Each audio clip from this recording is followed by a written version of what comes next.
Pahabol mga kapatid, nalalagay sa langanin ng liderato ni Senate President Alan Peter Cayetano. Ngayong 11-11 ng minorya at mayorya, ano na kaya ang susunod na kabanata? Ang bansag ngayon ng ilang netizen kay Cayetano, haring walang kaharian. Kahit daw kasi nakaupo sa kanyang trono, hindi niya magawa ang kanyang gusto. Tulad na lang ng tinutulak nilang online participation at voting sa Senado.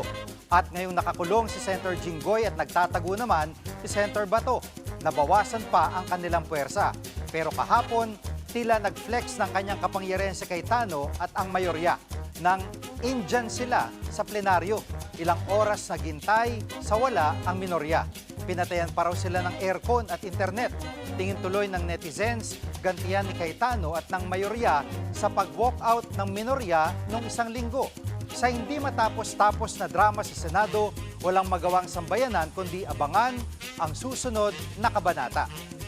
Mga kapatid, Jig Manikad po, pagdating sa mahalagang balita sa loob at labas ng bansa, dapat una sa lahat, mag-follow at mag-subscribe na sa social media pages ng News 5.